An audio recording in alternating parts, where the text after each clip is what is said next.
வணக்கம். நான் உங்கள் அன்பான சயின்டிபிக் வேதிக் அஸ்ட்ராலஜி பேசுகிறேன். நல்லது நினைப்போம், நல்லதே நடக்கும். தொடர்ந்து நம்மளுடைய வீடியோஸ்லாம் நீங்கள் பார்த்துட்டு இருப்பீங்க நம்புகிறேன். சயின்டிபிக் வேதிக் அஸ்ட்ராலஜி முறையில் அறிவியல் சார்ந்த ஜோதிட கருத்துக்களை பார்த்து கொண்டிருக்கிறோம். எந்த விதத்திலும் மூட நம்பிக்கையில் போகாமல், மிகைப்படுத்தாமல் உள்ளது உள்ளவாறு பார்த்து கொண்டிருக்கிறோம். உண்மையான ஜோதிடம் எப்படி செயல்படுகிறது, உண்மையான கர்மா, நம்மளுடைய போன ஜென்மத்தில் செய்த பாவ புண்ணியங்களுக்கு ஏற்ற அந்த கூட்டு கர்மா எப்படி இந்த வாழ்க்கையில் இந்த ஜென்மத்தில் செயல்படுகிறதுங்கிறது, அது ஒளி தத்துவம், ஜோதிடத்தில் இருக்கக்கூடிய இந்திய வேத ஜோதிடரோட ஒளி தத்துவம் எப்படி துணை புரிகிறதுங்கிறது நம்ம துல்லியமா பார்த்து கொண்டிருக்கிறோம். அந்த அடிப்படையில் இந்த வீடியோவில் 2025 செகண்ட் ஆஃப் ஜூலை 1ஆம் தேதியிலிருந்து டிசம்பர் 31 வரை வரக்கூடிய அந்த 6 மாத காலம், 183 days, எத்தகைய ஒரு காலகட்டமாக கும்பராசிக்காரர்களாகிய உங்களுக்கு இருக்க போகுதுங்கிறது நம்ம பார்க்க போறோம். இப்ப பாத்தீங்கன்னா ஜூலை மாதம் பிறக்கும் பொழுதே 3 மிகப்பெரிய பயிற்சி என்று சொல்லப்படுகிற ராகு கேது பயிற்சி, சனி பயிற்சி, குரு பயிற்சி முடிந்தவுடன் தான் ஜூலை மாதமே பிறக்குது அப்படிங்கிறது நம்ம தெரிஞ்சுக்கணும். மே மாதமே ராகு கேது பயிற்சியும் குரு பயிற்சியும் நடந்து விட்டது. மார்ச் கடைசி 2025 சனி பயிற்சியும் நடந்து விட்டது. ஸோ இது எப்படி கும்பராசிக்கு இருக்குன்னா, இதுவரை கடந்த 2 வருடமாக ஜென்மசனி தாக்கத்தில் பாதிக்கப்பட்ட கும்பராசிக்காரர்கள் ஜூலை மாதம் பிறக்கும் பொழுது 2-3 மாசம் முடிந்து ஜென்மசனி முடிந்துதான் பிறக்குதுங்கிறத நம்ம தெரிஞ்சுக்கணும். அது ஒரு பெரிய ரிலீஃப் அப்படிங்கிறத நம்ம ஒத்துக்கணும். அடுத்தபடியா குரு 4ஆம் இடத்துல இருந்து 5ஆம் இடத்துக்கு போய் ராசியை பார்ப்பது பார்த்தீங்கன்னா, இன்னுமே மனசு குதூகலம் ஆகுறதும் சுவாரஸ்யம் ஆகுறதும், கொஞ்சம் இதுவரை 1 வருஷம் 1.5 வருஷமா நம்ம ஜென்மசனியில பாதிக்கப்பட்ட மனம் கொஞ்சம் மெல்ல பழைய இயல்பான ஒரு நேச்சருக்கு வரக்கூடிய அமைப்புகளும், பழைய கடினமான கசந்த சோகமான சில விஷயங்கள்லாம் மறந்து இப்போ பிற்காலத்துல வரக்கூடிய நல்ல விஷயத்தை நாம் எதிர்நோக்கக்கூடிய ஒரு அருமையான காலகட்டத்துல நாம காலெடுத்து வைக்கிறோங்கிறது நம்ம தெரிஞ்சுக்கணும். அதே மாதிரி ராகுவே ராசிக்குள்ள விட்டார். கேது 7ஆம் இடத்துல ராகு குரு பார்வை பெறுகிறார் என்பது ஒரு விசேஷ பலன். அப்படிங்கிறப்போ என்னதான் ஜென்மசனி முடிஞ்சாலும் ராகு கேதுகள் ஒண்ணுமே நம்மளுடைய ராசி விட்டு விலகலைங்கிறது தெரிஞ்சுக்கணும். அப்படிங்கிறப்போ ஒண்ணுமே நாம டெய்லி அன்றாட வாழ்க்கையில நாம மீட் பண்ணக்கூடியவங்க, லைக் ஹஸ்பண்டா இருந்தா ஒய்ஃப் இருந்தா ஹஸ்பண்ட், நண்பர்கள், கொலீக்ஸ், கஸ்டமர்ஸ், அது மாதிரி நெய்பர்ஸ், அது மாதிரி அவங்க கிட்ட எல்லாம் சில பிரச்சனைகள், சில விஷயங்கள் அவ்வளோ சுமூகமா போகல அப்படிங்கிற மாதிரி விஷயங்கள் இருக்கிறது. ஸோ அதனால அந்த விஷயங்களை கொஞ்சம் கரெக்டா இருக்கணும். நம்ம முன்னெச்சரிக்கை இல்லாமல், முன்னோசனை இல்லாமல் ஒரு விஷயத்தை யாரையோ நம்பி போகாமல் இருக்கக்கூடிய அமைப்புகள் தேவைப்படுகிறது. ஏன்னா ராசிக்குள்ள ராகு வரும் பொழுது நம்மளுடைய சமயோஜிய புத்தி, காமன் சென்ஸ் அப்பப்போ கொஞ்சம் அஃபெக்ட் ஆகி ஏதோ ஓவர் கிரீடோ, அதாவது நம்ம கிரீடிங்கிறது நம்ம ஆசைப்பட்டு பேராசைனாலேயோ அல்லது பயத்தினாலேயோ சில விஷயங்கள் நாம செஞ்சிருவோம். அது மூலமாக பிற்காலத்துல நமக்கு ஒரு இழப்புகள் வரக்கூடிய வாய்ப்புகள் உண்டுங்கிறது நம்ம தெரிஞ்சுக்கணும். அதனால ராகு கேதுகள் எப்பவுமே ராசிக்கு சம்மந்தப்படும் பொழுது நாம பழகிறவங்க, நம்மளுடைய வாழ்க்கையில உள்ள வரவங்களோட கொஞ்சம் எச்சரிக்கையாகவும், கொஞ்சம் டிப்ளமேட்டிக்காகவும், ப்ரொஃபஷனலாகவும் போய்க்கிறது நம்ம நல்லது. ஏன்னா ராகு ராசிக்குள்ள வரும் பொழுது குழப்பங்களும், அதாவது நீங்க நினைக்கிறது ஒண்ணு, ஆக்சுவல் ரியாலிட்டி வேறங்கிற மாற பல தருணத்தில் கொடுக்கக்கூடிய வாய்ப்புகளாக இருக்குதுங்கிறத நீங்க தெரிஞ்சுக்கணும். ஸோ மற்றபடி ஜென்மசனி முடிஞ்சு பாதசனி போய் கொண்டிருக்கிறது.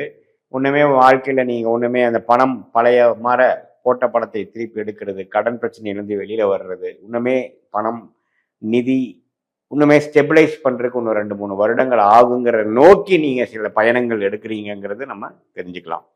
அதே சமயத்துல குழந்தைகள்னால நல்ல பெனிஃபிட்ஸ், குழந்தை பேர் எதிர்பார்க்கிறவங்களுக்கு குழந்தை பேர் பெறுவது, காதல் கை கூடுறது, ஜென்மசனியில காதல் பிரச்சனைகளாக இருந்ததெல்லாம் இப்ப கொஞ்சம் சுமூகமா ஆகி கல்யாணமாக வரக்கூடிய அமைப்புகள், தந்தையார் மூலமாக நல்ல விஷயங்கள், மூத்த சகோதரன் மூலமாக நல்ல பெனிஃபிட்ஸ், நல்ல ஒரு விசேஷமான சில சுப விஷயங்கள் வீட்டில் நடக்கிறது. அது மாதிரி பல விஷயங்கள் 11ஆம் வீட்டு அதிபதியாகிய குருவே 11ஆம் வீட்டை பார்த்து ஒண்ணுமே அறுவடை செய்வது, லாபங்கள் பெறுவது, சுப விஷயங்கள் பெறுவது, நம்ம குடும்பத்துல ஒரு உறுப்பினர் அதிகமா ஆட் ஆகிறது, அது மாதிரி பல சுப விஷயங்கள் நடக்கக்கூடிய ஒரு அற்புதமான ஒரு காலகட்டமாகவும் நாம இதை எடுத்துக்கலாம். ஏன்னா குரு 5ல் இருக்கிறது 12 வருஷத்துக்கு ஒரு தடவை தான் அது மாதிரி ஒரு அருமையான இடத்துக்கு 11ஆம் வீடுங்கிற அதோட ஓன் வீட்டையே பார்க்கக்கூடிய, அதோட ஓன் ராசி ஆகிய தனுசையே பார்க்கக்கூடிய அமைப்பு கும்பராசிக்காரர்களுக்கு ஒரு நல்ல ஒரு பலம், நல்ல ஒரு அமைப்பு. அதை நம்ம மாற்று கருத்தே இல்லை.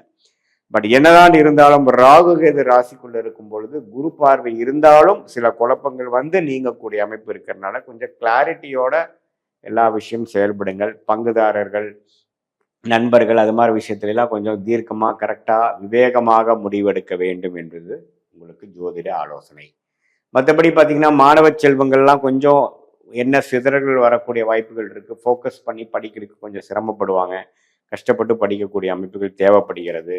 அதே சமயத்துல எதிர்பாலினத்தினர் மேல கொஞ்சம் கேர்ஃபுல்லா இருக்கணும். இப்போ கலப்பு திருமணங்கள், எதிர்பாலினத்தின் மேல ஒரு நட்பு வந்து அடுத்த லெவல் காதலா போறது, அது மாதிரி விஷயங்கள்லாம் வரக்கூடிய ஒரு காலகட்டமாகவும் இருக்கு.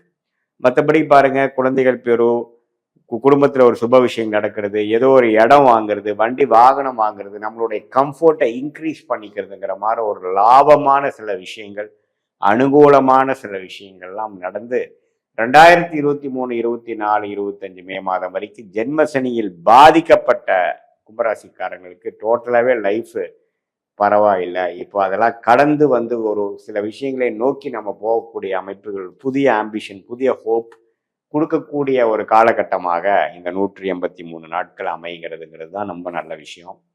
மற்றபடி பாருங்க,